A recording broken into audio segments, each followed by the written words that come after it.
Hi hello నమస్తే welcome to Radha's home delights. ఇవాల్టి special Mysore bajji. Best టిప్స్తో బెస్ట్ మైసూర్ బజ్జీ, క్రిస్పీగా లోపల పిండిగా లేకుండా లైట్గా ఈజీగా డైజెస్ట్ అయ్యే విధంగా కొన్ని టిప్స్ చెప్పబోతున్నాను. ఈ విధంగా ఫాలో అవ్వండి, బెస్ట్ మైసూర్ బజ్జీ వచ్చేస్తుంది. Let's start. అయితే నేను 3 కప్స్ మైదా తీసుకున్నాను. అందులో 1 కప్ ఇడ్లీ బ్యాటర్ తీసుకోండి. ఎందుకంటే ఈ టిప్ ఫాలో అవ్వండి, బజ్జీ మంచి క్రిస్పీగా వస్తుంది.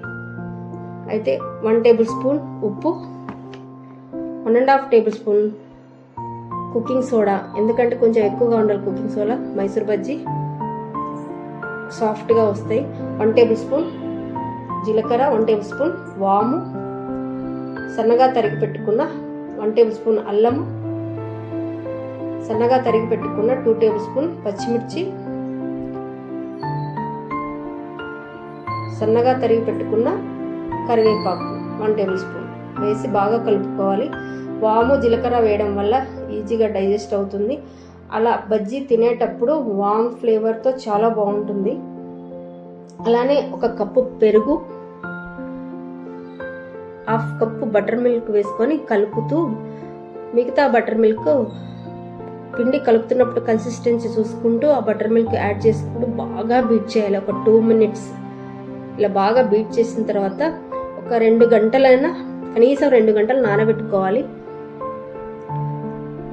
తర్వాత కొంచెం లోతుగా ఉన్న మూకుడు పెట్టుకొని అందులో ఆయిల్ వేసుకుని, ఆయిల్ వేడెక్కిన తర్వాత మీడియం ఫ్లేమ్ పెట్టుకొని ఇలా 2 వేళ్ల మధ్యన పిండిని అలా ఆయిల్లోకి మెల్లగా జార విడిస్తూ అలా రౌండ్ షేప్ వచ్చేస్తాయి. అలా వేళ్ల మధ్యన వేస్తున్నప్పుడు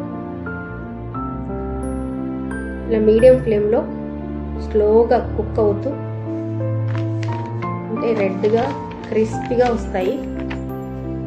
ఇలా మీడియం ఫ్లేమ్లో స్లోగా కుక్ చేసుకుంటూ ఇలా గోల్డెన్ కలర్లో వచ్చే వరకు ఆయిల్లో ఫ్రై చేస్తూ ఇలా ప్లేట్లోకి పక్కన వేసుకోవాలి. ఇలా వేడి వేడి మైసూర్ బజ్జీ సర్వ్ చేసుకొని కొబ్బరి చట్నీతో, ఎల్లిపాయ కారంతో కాంబినేషన్లో తింటే ఉంటుంది సూపర్ టేస్టీ, సో యమ్మీ. అయితే మీకు నచ్చిందా? ట్రై చేసి ఎంజాయ్ చేయండి. అయితే ఒక లైక్ కొట్టండి, షేర్ చేయండి, అలానే సబ్స్క్రైబ్ చేసుకోండి మరిన్ని వీడియోస్ కోసం.